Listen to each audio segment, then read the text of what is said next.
Queridos, vamos pegar nossas Bíblias, vamos começar do capítulo 5, a partir do 18, aí vamos entrar no capítulo 6 e ler ainda do 6 o versículo 1 e o versículo 2.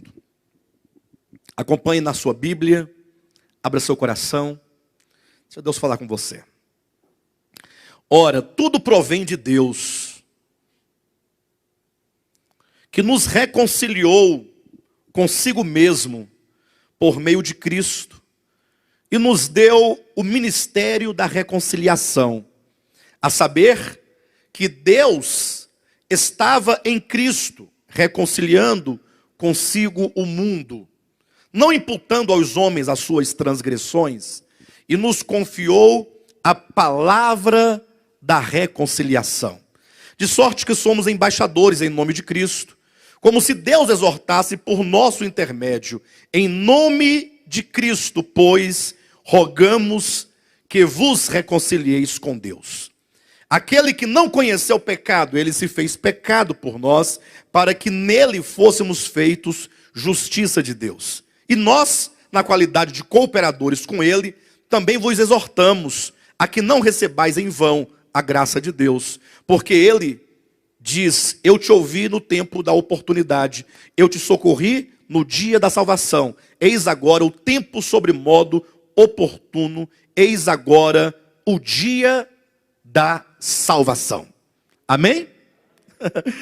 Queridos, esse texto é um texto maravilhoso, dentre tantos que nós vemos aqui nas cartas de Paulo, sobretudo, porque é um texto que fala sobre a grande mensagem do Evangelho, o grande momento do Evangelho é essa questão da reconciliação.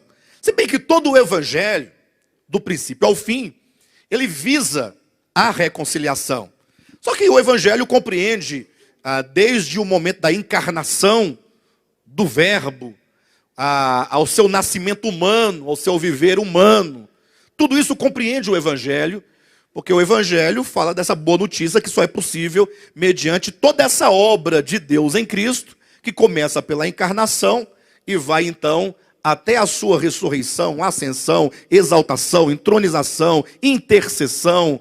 Enfim, é muito longo o Evangelho no seu plano completo, mas tudo isso visa a este ponto do Evangelho, que aqui o apóstolo Paulo chama de o ministério da reconciliação. Veja como que o apóstolo Paulo, escrevendo, atenção, à igreja de Corinto, e eu me refiro a isso, porque me parece que quando se prega o Evangelho, comumente se prega para, como se diz, né, para os incrédulos.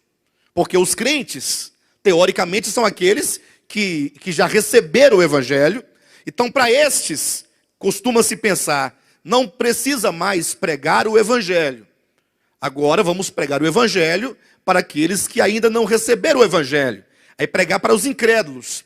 E aí então, diante do texto sagrado, é espantoso quando se percebe que o apóstolo Paulo, dizendo à igreja de Corinto, há uma igreja que no capítulo 1, ele diz que era uma igreja de santos, de pessoas que foram santificadas, de pessoas que foram separadas, de pessoas que pertencem a Deus, de pessoas que foram lavadas, que foram regeneradas, de pessoas que foram santificadas, pessoas que compõem a igreja de Cristo. Mas uma coisa é certa, a igreja de Cristo, sim, é verdade, ela é composta pelos chamados e ela é composta pelos santos, no sentido de que aquele a quem Deus chama, Deus santifica, Deus separa para si. Só que essa separação, ou esta santificação, a que a Bíblia faz referência, é uma santificação meramente objetiva.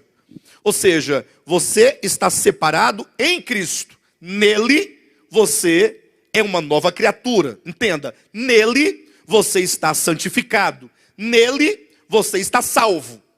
Agora, efetivamente falando, aquilo que você é, subjetivamente, na sua alma, no seu coração, na sua mente, é verdade que nós precisamos ainda experimentar salvação, experimentar libertação, experimentar cura.